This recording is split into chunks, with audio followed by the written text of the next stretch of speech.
Chapter 52 to 53. On August 2nd, a few days after his 16th birthday, Harry was positioned on a comfy yet professional-looking red chair, sitting across from three others on an expertly lit studio stage. 3 cameras were set at the front of the stage, and behind them was a live audience of about 50 or so individuals. There were several ways to get a message across to people, but there was something about human nature that made people enjoy watching two groups arguing with each other. Taking this into consideration, Harry set up a debate. The feed was streaming live to some news channels and the same website Harry posted his teaching videos on. He'd placed advertisements for this shindig all over the internet and a number of channels over the last few weeks to get the word out, and from what he was told, there were several million viewers at the moment and the debate hadn't even started yet. Sitting across from Harry were the 3 experts. There was the silver-haired woman called Dr. Hayes, who was an expert on sociology. The balding man next to her was Dr. Fields, a renowned expert on political history. And the young glasses-wearing man next to him was Mr. Redsif, one of the more outspoken journalists in New York against mutants. These 3 represented all of the loudest anti-mutant arguments most people would hear at some point in their lives, and Harry invited them to speak on their beliefs on live TV while Harry acted as a sounding board. Of course, Harry told them he would be acting as their sounding board by countering their arguments, but he would give them a chance to speak up against his counters to prove the validity of their points. Thanks to that, they were willing to show up today. That and what Harry was paying them. He was rich after all. Most of Harry's personal income at this point did not come from his salary as owner of Brilliance and PNG. It actually came from the interest he received on his savings and the direct cut he got from anything sold that had his patents. Technically, he'd get that money anyways, but the taxes were lower if he got a cut from his patent rights instead of salary. The stage itself was ornate but classy. It set a professional mood without looking tacky. The wall on the back of the stage was actually a giant screen connected to a tablet Harry had on hand he could use to pull up pictures, videos, and web pages for reference. Harry wore something formal, which looked a little similar to the wizard robes he wore for his video lectures, yet wouldn't draw attention if he walked down a busy street. Below his shirt he wore the necklace of chosen path and had it boost his scholar path from 46 to 49. If he wasn't the best teacher in the galaxy at this point, he was confident he at least made the top 10.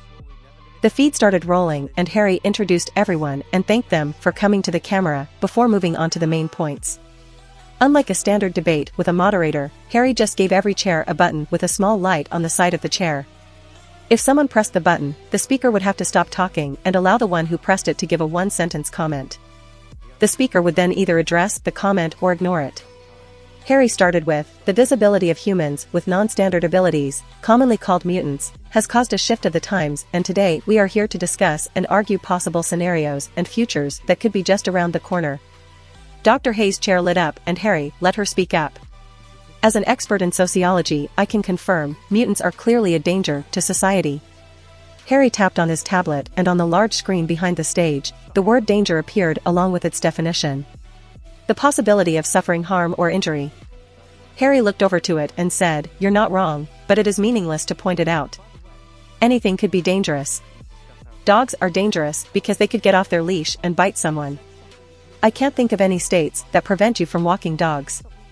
Cars are very dangerous. So many people die from wrecks, accidents, etc." Mr. Redsif's chair lit up and Harry gave the man a moment to state, cars and transportations are an integral part of society. Mutants are not. Harry smiled and said, they are now. They were not always. They proved their worth and over time became an essential part of modern life. Another example would be electricity, specifically AC current. When it came out, many people stated it was highly dangerous and even gave public demonstrations of its danger. AC current is now even stronger and more dangerous today than it was then, but it is still wired into the homes of every person watching this. Shall they move out because their homes are dangerous?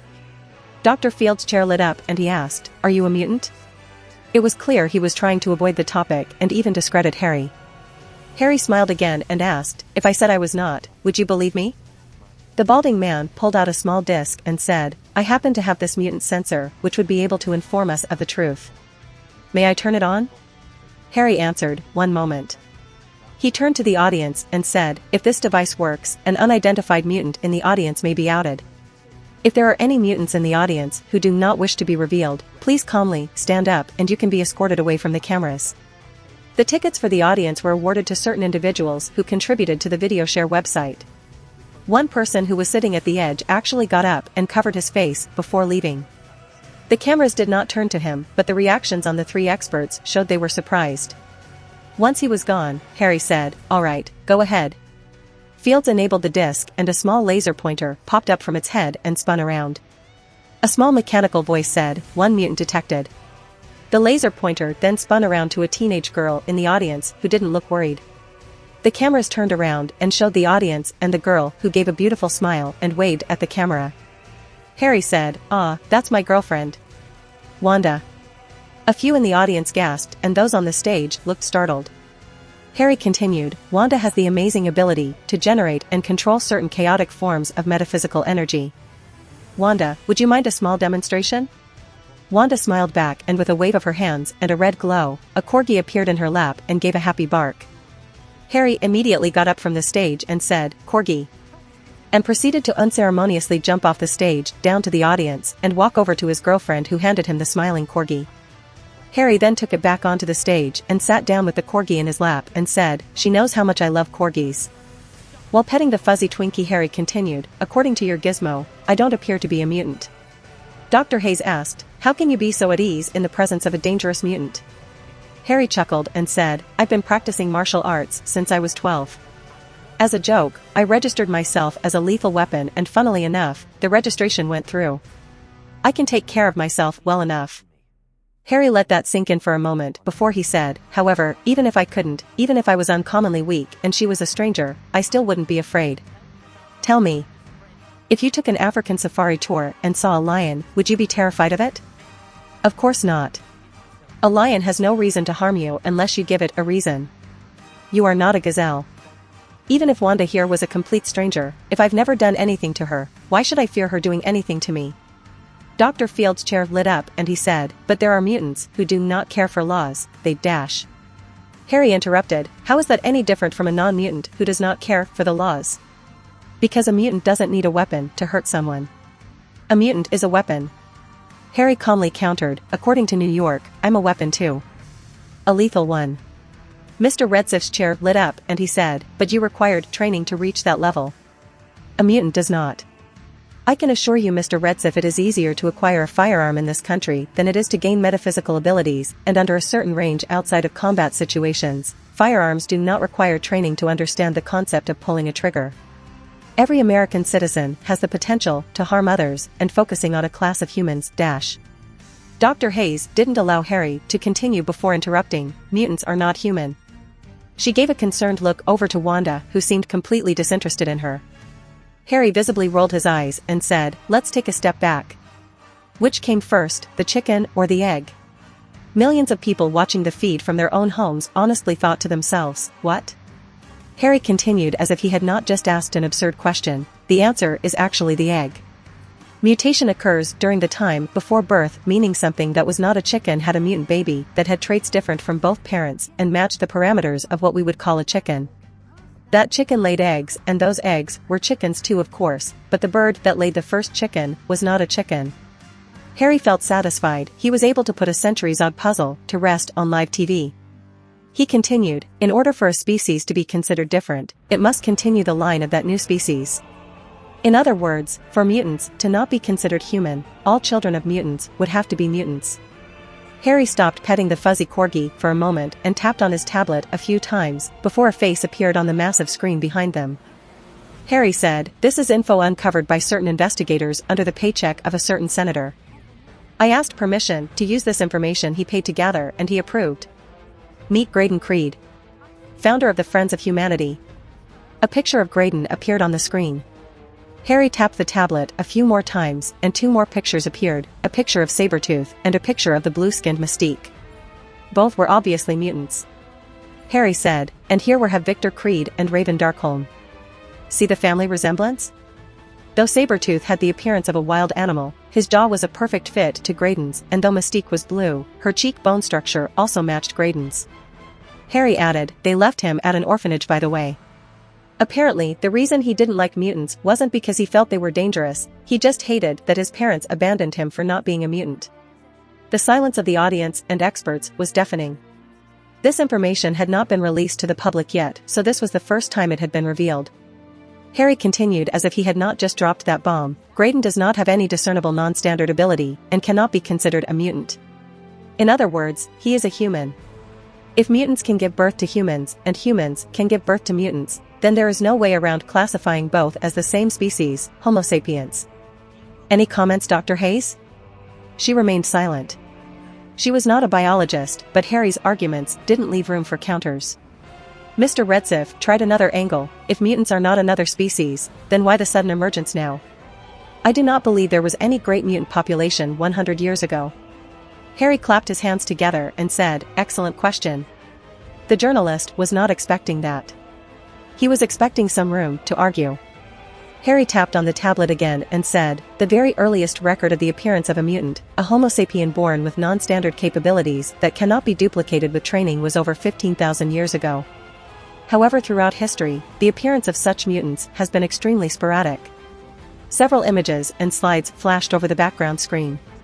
In the corner of each picture was a stamp which showed the image's source, which others would no doubt look up later. Harry continued, "According to the research of a Victorian-era scientist named Nathaniel Essex, mutants have actually always been around and have always been around in about the same number. However, usually their manifested abilities are extremely weak. Their natural-born non-standard abilities were not apparently enough for notice, as they rarely, if ever, exceeded what a standard human could achieve with training. Essex was cast out of the London Society for experiments attempting to study mutants and strengthen their weakened powers to a degree that could not be acquired with training. But his research showed that mutants have always been around. There are simply periods where they are more noticeable than others because of stronger abilities." Harry let the slides do the talking for a bit. Harry had stolen a lot of nice things from Mr. Sinister's evil lair and didn't mind showing his research to others. What is interesting, however, is that there have been several times in history where the average strength of awakened mutant abilities reaches an apex many-fold higher than the average during unawakened periods. Counting the current age, there have been 4 times in the last 15,000 years. Harry's slideshows moved on to some ancient carvings. The oldest we have records of was the Hyborian Age. There are as many different translations of the texts from that time as there are texts themselves. But what they all agree on is that the planet Earth was being threatened by something, and many people were born with great abilities during that era. Mr. Redsif asked, "Isn't that where the story of Conan the Barbarian comes from?"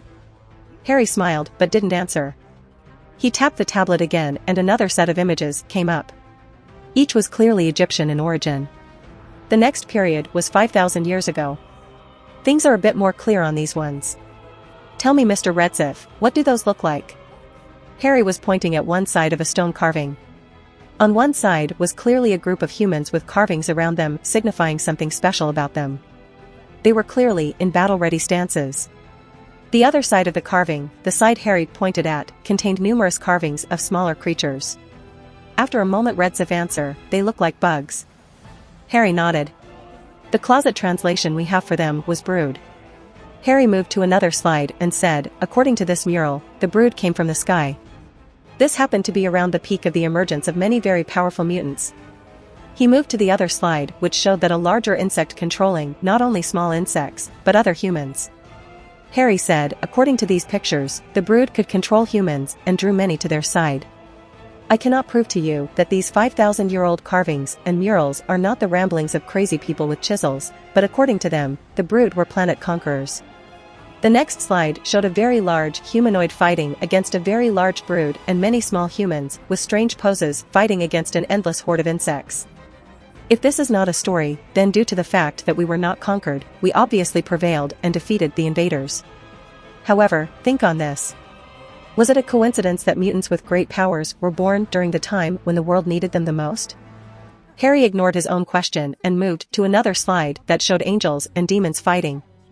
This one is actually about 3,000 years old. More stories of threats of unclear origins. What makes this period interesting was that the variability of mutant powers was reduced during this period. Almost every mutant during that era was born looking like this or like that, he said, gesturing to the 2 sides. Records show these mutants, he pointed at the angels, were called Chiaraphim, and these mutants, he pointed at the demons, were called Niaphim. They fought against each other and another threat, but the nature of the threat is not known. Harry put up another slide and showed the 3 eras. So 3 eras with threats and 3 eras where the average strength granted by a mutation was much higher than normal. And now we have a 4th. Mr. Redsif hesitantly asked, so, you're saying the population growth of mutants is a defense mechanism to protect against something that is coming? Dr. Fields asked with a bit of fear in his voice, something is coming? Harry gave a wry smirk and answered, I believe so. But don't worry. We'll be prepared. Dr. Hayes said, you sound confident. Harry bent behind him and motioned for someone off stage to bring something over. Someone walked up and set a briefcase on the table between Harry and the others. Next, 3 more crew members pushed over a large punching machine. Harry stood up and placed the smiling corgi on his seat before opening the suitcase to reveal 3 rubies. Harry asked, could one of you select a volunteer from the audience? I'll show you a sneak preview of the future of metaphysics. Dr. Hayes pointed at a woman in the audience who stood up and walked over to the stage. Harry said, hello and thank you for volunteering. First things first. Would you mind giving that punching machine a good whack? The woman nodded and walked over. She took a stance and reeled back before giving a resounding smack against the machine. A number appeared, 560. Harry nodded and said, once more please. She did so, and a 570 appeared. Harry nodded and said, these are ruby metagems. Each one contains a static charge. Much like how if you rub your head on a balloon and gain the ability to send a bolt of static electricity to the next person or thing you touch, these gems will give the person who uses them a charge of red energy. The charge is perfectly harmless, however, it will increase the strength of the charge's person in the next action they take, which uses a lot of strength. He pointed at a ruby and said to the volunteer, please grab one. She looked over and Dr. Hayes, who nodded. The young woman picked up a ruby and before the eyes of the audience, it glowed for a moment and vanished. Harry asked, feel any different? No? Harry said, right now you're like a person who rubbed their hair against a balloon. Please give the machine another punch. She walked back over to it and reeled back again. This time, the moment she threw her fist forward caused her to momentarily glow red. A harsh thud echoed through the studio and a number appeared on the machine. 16,800. Harry ignored the gaping audience and said, once more, please. The volunteer was more shocked than anyone and reeled back to hit the machine again. No glow this time. 540. Harry said, thank you. The effect only lasts for a single move and wears off after that. Harry put his tablet over the remaining 2 rubies and turned the tablet's camera on. He turned on the light and zoomed in so that the rubies' inners were displayed. Within the rubies were dozens of parallel lines which resembled circuitry. Harry said, this is the technology of the future. He turned to the experts and asked, would one of you like to go try? Mr. Redsif got up before the others did and picked up a ruby. It quickly vanished with a flash. He frowned as he didn't feel any different. He asked, do you have something besides the puncher to test this? He obviously thought the punching machine could have been rigged. Wanda shouted from the audience, I'll help. She waved her hands around a bit and after a flash of red light, the chair the man had been sitting on turned into a large, wooden dummy. Harry said, thanks Wanda. He turned to Redsif and said, please punch it towards that wall. He nodded and reeled back. His body glowed red for a moment and the wooden dummy shattered. The pieces shot backwards towards the wall as if it had been hit with a battering ram. Redsif was looking at his hand and Harry said, red energy has the effect of conserving momentum, breaking Newton's third law. It doesn't actually make you stronger. It simply reduces the effect of colliding momentum, which is why your hand probably doesn't feel like it just shattered a wooden dummy to pieces. Dr. Fields said, I want to try. Harry shook his head and closed the briefcase. These things sometimes vanish without even being touched and send their energy pointlessly into the air to dissipate. I brought an extra to make sure we got at least 2 tests. These things are ridiculously expensive to make. For what they do, the amount of money spent to make it isn't close to worth it. These are just prototypes, proof of concepts. Harry had someone bring out another chair for Redsif and take away the briefcase and the punching machine. Harry continued, you asked me earlier, why am I not afraid of mutants? Simply put, it's because in the future, once this type of technology becomes readily available, it won't matter if someone is a mutant or not. Harry put the corgi back into his lap and started petting it again.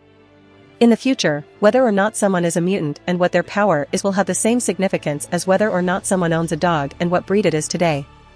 It will be relegated to dinner conversation and the gossip of housewives. Interesting, but not something that will have any great impact on their lives.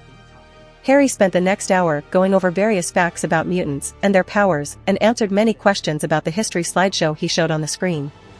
He even had the audience come up with various questions, and he answered them as well. What even the experts didn't know was that most of this was of course staged. Harry put specific compulsions on the experts to get them to ask specific questions. They likely would have asked them anyways, but Harry remained in control of the topics. The mutant detector was real, and the expert didn't know that Harry had anonymously given it to him. It was bait to draw out those with an interest in the tech, and Harry would have fun with them later. Harry of course would not show up on any sensor, so it didn't detect him. In fact, if Harry didn't use a spell as cover, Harry wouldn't even show up on an infrared scanner. All the energy he emitted was invisible after all. Thankfully no one had called Harry out on that before he started using said spell to fake a heat signature. The metagems which he used for the demonstration were in fact real. Harry had this idea ever since he got to New York. Using this as a cover, he could continue doing as he did with the X-Men and not even be considered a mutant. As long as he didn't show off that he could absorb books anyways. The facts he brought out would certainly be argued against for months and years, but everything he referenced was real, so they could only argue against the evidence, not his interpretation of it. Harry himself didn't actually know if something was coming, but to him it didn't matter. He'd get stronger regardless, and he wouldn't get bored anytime soon. Harry ignored most of the fallout from the show, including the people calling him a mutant lover or crazy. The only thing he cared about was the fact that his scholar path successfully ranked up to 47. To those who complained, Harry just said he was in fact a lover of beautiful mutants, and since he was 16, they should not hold it against him for having a strong imagination and loving a good story. After that, the only people who continued to argue were those who ignored Harry's arguments. Harry in return ignored them. During the last week of July and the first week of August outside of the interview, Harry spent much of his time finishing up the constructions of his New York home. The property was only a few blocks from the New York Sanctum Sanctorum and shared a ley line he could use with the Ancient One's permission. The reason he was finishing it up was because he wanted to hold the wedding's reception at the house before taking everyone to Black Island. Everyone Harry cared for got their invitation. The teachers of the X-Mansion, his friends among the students, Mordo, Wong, and the Ancient One, Sirius Black, Amelia Bones, and even Hermione and Neville. Apparently, the latter would be having their own wedding June of 2011, after their Hogwarts graduation. Probably the most fun part of the entire wedding was handing out the invitations. Harry insisted on doing so for most of them personally. Up to this point, only the Ancient One and a few of the more insightful students knew Harry was dating all three girls. When Harry delivered each invitation, he could see the shocked look on their faces that Harry was marrying three girls at once. The only ones who did not get an invitation were Rogue's parents and Jean's parents. The latter did not approve of being in a polygamous relationship, and Rogue parents were apparently cultists Rogue never wanted to see again. Charles was considered the legal guardian of all three girls, but he would not go against their wishes in this. Harry's freshly built New York home was about 7 blocks east of New York's bleaker St. Sanctum Sanctorum. Harry actually wanted something close to the New York University, but unsurprisingly nothing was available for purchase. Instead, Harry found a store on 4th Street and Broadway that sold televisions which had gone under during the 2008 recession and had a real estate company he controlling interest in directly purchased the whole property. The building included 2 more stores above the address, which were included in the purchase, and after the paperwork was finalized, Harry had it all torn down. Over the course of several months he had the foundation dug up and strengthened and built in a basement. He then had a 3-story home built into the space, with an exterior of double-layered reinforced cement blocks. Between the 2 layers was an alchemically produced agent Harry synthesized, which would reflect any form of energy. This would prevent any energy inside the house from escaping and also protect the house from attack. The first floor included a waiting area, living room, dinner hall, kitchen, restroom, and storage. The upstairs included 3 large bathrooms and half a dozen bedrooms, including a very large master bedroom, 3 studies, a library, and several rooms for display pieces. The basement was for experiments and had as many magical protections as Harry could fit without risking implosion. The entity that was the Phoenix had kept its word to Harry and had not tried to control or take over Jean in order to make her fulfill her duties as the avatar of life and rebirth. Duties which included flying around the universe and going to worlds that were better off burnt and burning them herself with Phoenix fire. Any planet, no matter how vile or filthy, would generate life energy like anything else if the surface were burnt with phoenix flames, and any such world would soon birth new life. As Jean's power grew, so did her connection to the phoenix. Although the phoenix did not force its will upon her, Jean would intuitively feel locations in the universe which needed pruning the stronger her connection became. Every time she used her power as the phoenix's avatar, she would feel the vileness of those worlds and feel an irresistible urge to burn them. August 6th was the day where several different celestial energies would converge on the earth and was a good day for some ceremonies. The wedding was basically a ceremony that would strengthen the connection between Jean and Harry so that she could suppress the urge to fly away into the stars. That was one of the main reasons Rogue and Wanda conceded the role of legal wife to Jean. Even if Harry used the elixir of life to extend their lives indefinitely, neither truly wanted to live forever, so only Jean would be able to stay at Harry's side until all the stars went out. Besides, both girls knew Harry fell in love with her first. The wedding guests on the state side all met up at Harry's new home, while the guests on the other side of the pond went directly to the wedding site to be held on Black Island. Sirius insisted, and since Harry figured he'd be watched if he held it anywhere else, he agreed. When Magneto knocked on the door in a tuxedo along with a disguised Raven and Pietro, Scott and the students who received an invite were surprised, but the teachers were not. Eric walked directly over to Charles and started chatting. Pietro talked awkwardly with Wanda while Raven actually congratulated her and Rogue. At one point Raven Darkholm had actually taken care of Rogue, and in a very real sense she was the closest thing the two had to a mother. Both were naturally quite happy to see her on this day. The final guests on this side arrived, and Harry welcomed the Ancient One, Mordo, and Wong as guests. Emma had actually been invited, but she declined, which caused Scott to mope for a while. Harry had everyone gather in the waiting room and pulled out a diamond he made glow before placing it back into his inventory and throwing out a silver ring portal. Mordo raised an eyebrow, but didn't say anything. Everyone walked through the portal onto the beach, where Harry met up with Sirius, Amelia, Neville, and Hermione. Unsurprisingly, he was attacked with a hug from the latter, but Harry withstood it without getting tackled to the ground. As they waited for the timing of the convergence, everyone started mingling. Amelia and Aurora were chatting and laughing about their men being animals. Neville and Scott talked about their goals and dreams. Jean and Hermione were discussing magic, psionics, and sorcery with Wanda and Wong.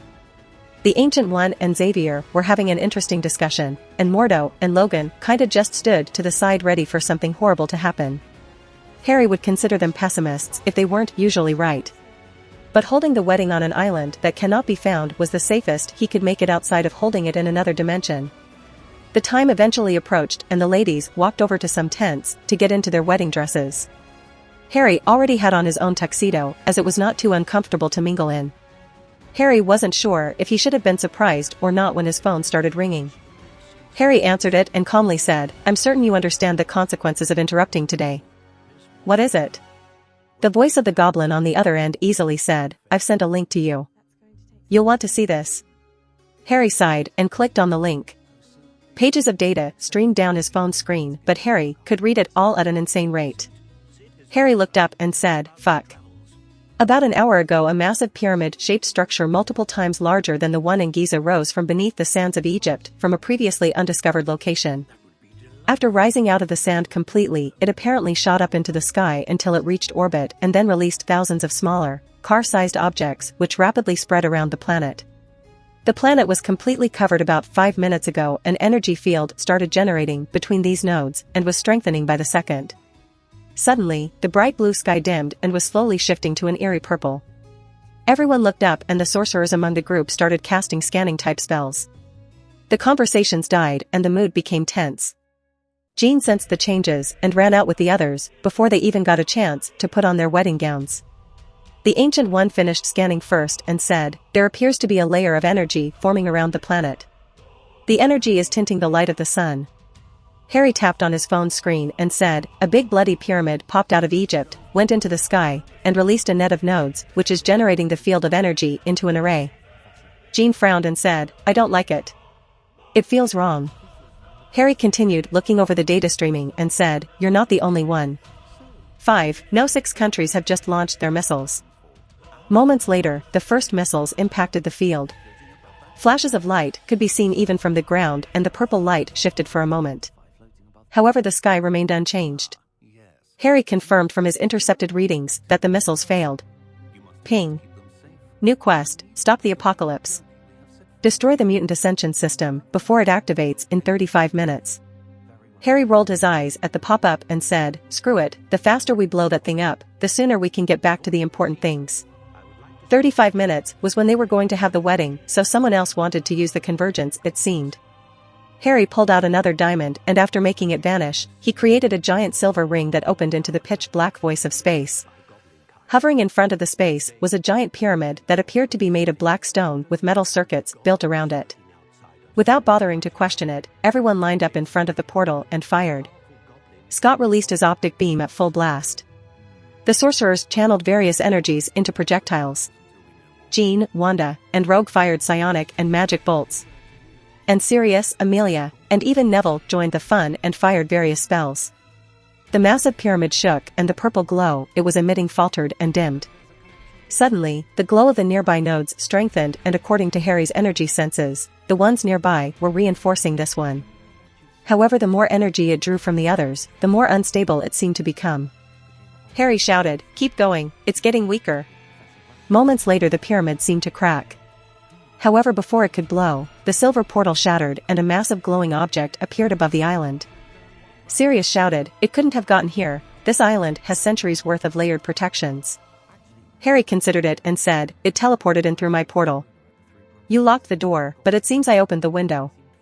Harry wasn't even aware there was something that could do that. The object was unsurprisingly pyramid-shaped as well and the size of a mansion. After a moment its glow lessened until the surface of the thing was revealed. Though pyramid in shape, its overall structure looked sleek and advanced. Like a spaceship. The ship landed and the front opened up. A dozen dangerous-looking humans walked, some of which Harry recognized. They were mutants Harry killed in Sinister's lair. They were followed by Mr. Sinister himself, who didn't seem pleased to be here. And finally, the last one out was someone whose size could easily give Juggernaut a run for his money. He had gray skin and a blue mouth. His jawline was actually wider than his forehead, giving him a malformed, misshapen appearance. His massive form was covered in purple armor that gave a mysterious sheen, unlike any other material Harry had ever encountered. Harry and the Ancient One walked forward to meet them and Logan and Mordo followed close behind. In fluent ancient Egyptian, the Ancient One said, "En Sabah Nur, to what do we owe the pleasure of this visit?" The massive mutant showed no surprise at her recognition and answered in perfect English, "Impressive. I came here to find those who dared interrupt the birth of my new world. But it seems I have found several suitable candidates for horsemen." The blue giant raised his hand and 4 blue lights shot out and started zigzagging from the spacecraft. One shot towards the Ancient One while the other 3 shot for Harry's fiancées. Harry paused and walked over. The blue lights stood still in frozen time and were in fact small discs. Harry considered several different possibilities but none of them were good. That being said, his girls weren't defenseless either and Harry didn't waste any concern over the Ancient One. She certainly didn't need it. Harry unpaused and saw a powerful multi-layered mystic shield cover the Ancient One. The disc bounced off the shield and struck it twice more but was deflected each time. Harry turned to Scott and shouted, "Keep your watch on." Jean and Wanda created shields and Rogue used Colossus's power for defense. However, the discs actually shattered their shields and latched onto Jean and Wanda. The third tried to latch onto Rogue but it couldn't penetrate her skin. Through their connection, Harry felt the disc try to connect to his girls. This made them mad. Jean covered herself in phoenix flames and Wanda saturated her body in chaos magic. Harry was dumbfounded that the discs were not immediately destroyed, but they were getting damaged and released from the girls. Harry had already pulled out a magic gun and fired at one of the discs the moment it released itself, but other than causing it to wobble a bit, it didn't stop the disc from zooming around and latching onto someone else. From the moment the disc shot out, including the resistance of the first targets and acquiring of the secondary targets, only 5 seconds had passed and most of the X-Men other than Logan had not reacted. Unfortunately, Logan was too far away to stop one of the discs from landing on the back of Xavier's neck. Another had targeted Magneto. He tried to use magnetism to throw it back but somehow the disc resisted and latched onto him anyways. The third disc got Aurora when she was distracted by the one that got Charles. And the last one hooked onto Remy LeBeau, who though not a teacher, had gotten a wedding invite because he was Rogue's de facto big brother. 2 seconds after the disc attached, the 4 victims collapsed. Scott shouted, "Who do you think you are?" He turned off his watch and fired his optic blast directly at the mutant. It impacted his shoulder, but other than giving off light and sparks, it caused no discernible effect. The massive mutant stated, "I am Apocalypse. Now, rise my horseman." Death. Remy, also known as Gambit, started floating into the air and straightened up. His arm twisted behind him and he pulled out a bow staff. A moment later, however, staff changed and a giant blade appeared at one end, making it look like a Grim Reaper scythe. Apocalypse continued, "War." Magneto stood up. The ground beneath him rose and fragments of metal buried in the earth covered him and hardened into a brutal-looking set of armor. "Pestilence," he continued. Storm rose up high into the air and her skin turned pale. Dark clouds started gathering ominously overhead. Famine Xavier's body suddenly started floating directly off his chair and he was covered in a sickly purple aura. Harry confirmed that each of the four's bodies had been hijacked. Their conscious minds were not in control. Apocalypse flatly stated, "Kill them." Gambit slammed his scythe against the ground and the tremor was amplified into a seismic wave which threw everyone off their feet. Thunderclouds crackle menacingly in the sky. Globs of earth rose from the ground and the metal within assembled itself into armored soldiers. Xavier floated above them all and spread his arms out. Without warning, every one of the remaining guests received a mental attack. Jean easily resisted, as did Wanda and Rogue, who learned a clemency. For the same reason, Sirius, Amelia, Neville and Hermione were able to withstand the attack. A clemency was not just an art, but a form of mental protection magic. The sorcerers had faced numerous psionics and could withstand the assault as well. Other than them, however, every other person on the island had fallen unconscious. Harry flatly stated, "Well, that's not good." Mordo said, "I've faced worse." Harry rolled his eyes and said, "Wait for it." The unconscious students and teachers started getting up. They were now under Xavier's control. Mordo sighed and said, "I'll just stay quiet then." The Ancient One added, "Please do." Harry just shouted, "They are being controlled, stun them." Before the controlled faculty could attack, Sirius and Amelia shot back-to-back stunners at the controlled horsemen and Neville and Hermione used stunners on the students. The latter were technically students who only recently passed their OWLS, but the influence of Harry had affected them and they never stopped trying to increase their skill level. According to Harry's senses, they were both equivalent of someone at level 70, which was not much weaker than Mordo and Wong, who Harry's senses told him would be measured at about level 90 and 100. Jean knocked out Nightcrawler, Scott, Bobby, and Kitty in quick succession while Rogue took out Mystique, Colossus, and Spike, and Angel. Wanda used a Impedimenta spell to slow Pietro enough to knock him out and then used an unlucky Hex Bolt to take out Domino and Forge. Harry's girls did not slack in their own training either and were all over 120 in level and even higher in skill. The horsemen resisted the wizard's stunners, but repeated shots seemed to have an effect or at least slow them down. Wolverine jumped out to try to cut off Sirius's arms, but Exor quickly turned into a dog and latched his teeth into Logan's arms from behind, holding him down while Amelia fired stunner after stunner into the Immortal until he stopped moving. The sorcerers were destroying Magneto's metal men and attacking him directly while intercepting the lightning from the sky. Within moments of the fight, all the controlled mutants had been downed and the horsemen no longer held the advantage. Harry and the Ancient One did not fight, they stayed near Apocalypse, Sinister, and his marauders to take action in case any of them made a move. Apocalypse watched on and said, "You are strong. Together. But how shall you fare apart?" The ship behind Apocalypse created a barrier which extended outwards over the island. Walls formed and moved, pushing the fighters away from each other. Now the island had 5 sections, each walled off from the others. The center section had the Ancient One, Harry, Sinister, the Marauders, and Apocalypse. The north section had Neville, Sirius, Mordo, and Wong against Gambit. The west section had Rogue, Amelia, and Hermione against Storm. The east section had Wanda alone against Magneto. And the south section had Jean alone against Xavier. Harry wasn't worried. The Ancient One, who had far more practice at getting the villain to monologue their plan than Harry did, said, "And what do you hope to achieve by all of this?" Her tone made it seem like she was looking down on his plan, which seemed to irk the man. Apocalypse stated, "I created this system 5,000 years ago. It has taken this long for the nodes to store up enough energy from the sun to fulfill my dream. Once the stars are in alignment, my system will have enough power to awaken the dormant mutant gene in every human that possesses it. Their potential shall be realized and the world shall be reborn. Harry, who had enough genetics knowledge from the various systems he'd stolen from and his own research to be considered an expert, said, there is too much variance in the population for a single type of energy to have such an effect. At least a quarter of those with an unawakened X gene will not survive the forced awakening. Shut it down.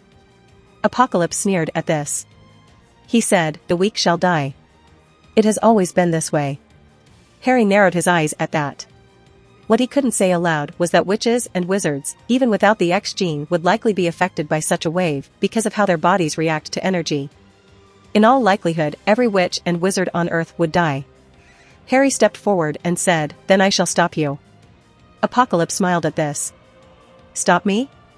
It was you who made this possible. Sinister was tasked with awakening me from my slumber for this event years ago, but neglected his duties as my servant. It was your video which led others to search for me and find me in a mere 2 days. Were it not for you, I would have missed this date and had to wait for the next alignment. The Ancient One calmly stated, well, that explains that. Harry pressed his lips together awkwardly. He knew she was referring to the fact that she had not seen this coming. She could not see any event which was caused by Harry, and apparently this qualified. Harry said, I'm still going to stop you. The marauders standing at the side started laughing. Harry had been in disguise when he slaughtered them the last time and none recognized him. The man with the large bull horns on his head walked over to Harry and said, You? You're not a mutant. You're a nothing. You should bow down before the might of our master and beg for mercy. Another large mutant, one Harry didn't recognize, said, and as a token of loyalty, you should offer him your little girlfriends. They look tasty. Harry took a deep breath and said, shut up if you don't want to die. You're making me angry. You won't like me when I'm angry. The marauders looked over at each other and started laughing hysterically. They watched the show Harry put on. Everyone saw the mutant detector prove he wasn't a mutant. He was just a rich kid with some fancy toys. Mr. Sinister stood at Apocalypse's side, away from the marauders, but said, I hope you can keep your sense of humor in the next life, child. Try to laugh while you watch what I do to your little girlfriends. Harry raised an eyebrow. Apparently, he wasn't intimidating enough. He placed his hand forward and a bright red flame appeared and grew larger and larger. This surprised the marauders, and it showed Harry did in fact have powers. While they looked ready to defend themselves, Harry pressed the fire to his mouth and inhaled it with a deep, mighty breath. The flames flew from his palm through his mouth into his lungs. In the next moment, Harry's body erupted in golden lightning. Those staring him in the eye would see the illusion of a terrifying black dragon behind him. Before any of the marauders could react, Harry opened his mouth and released golden lightning-charged flames which shot forth like a tidal wave. From a distance it would appear to be moving slowly, but to those directly in front of it they felt it pass over them before they could even move. The golden lightning flames raked a swath of land in front of Harry, and once it petered out there was nothing remaining. Of the group in the center of the island, only Apocalypse and Sinister remained. Harry looked over at Sinister, and with the remnant of golden flames leaving his mouth he asked, You were saying? Harry could tell the other battles were going as well as they could be. Jean's body was wreathed in phoenix flames as she fought against the dark aura-clad Xavier. Their battlefield was a constant eruption of multicolored explosions of psychedelic red and purple lights. Wanda seemed to be trying to transfigure the metal soldiers Magento conjured into stone, but Magneto countered this by just making some shields. The spells hit the metal shields and turned the metal shields into stone, but they were still shields. This forced Wanda to have to use multiple spells for each soldier, and Magneto wasn't running out of them. The group against Gambit had the most people, but they were also the most troubled. Remy's mutant power allowed him to convert potential energy into kinetic energy and amplify kinetic energy. He could turn anything he touched into a bomb and strengthen the effect of any impact he created. Now, he also seemed to be able to convert kinetic energy into potential energy. Because of this, he could negate any physical attack against him. He also seems to be able to fly by controlling his own kinetic energy. Harry was thankful Neville was a part of that group. From what Harry could tell, the wizard had apparently brought along a large amount of seeds and had transfigured them along with the soil into vines. Gambit's power couldn't blow up the vines that Neville commanded to attack and bind the Cajun mutant. Sorcerers and wizards were also good at binding, so although they couldn't brute force their way to victory, they could still win with some clever moves. Storm's area seemed devoid of life. The wind she flung around drained the very life from the soil and trees.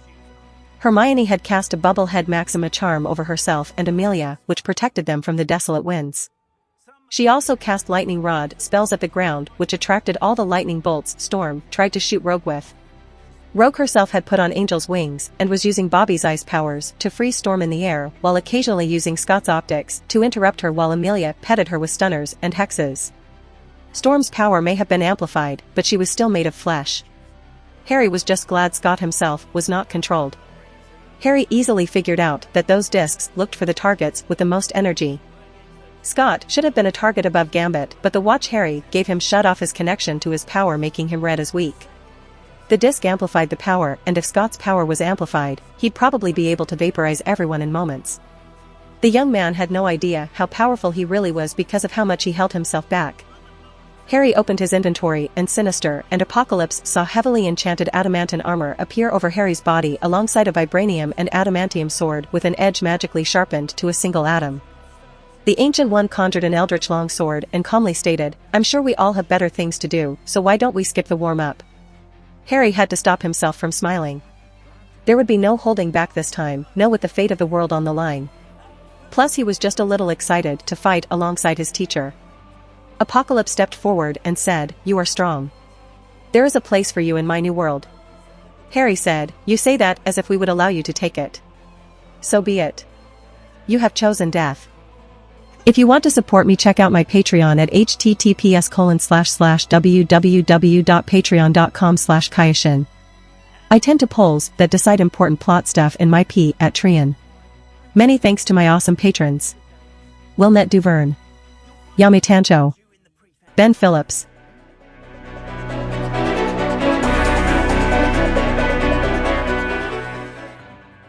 If you liked the content, don't forget to like and subscribe to the channel. I'll stay here until next time.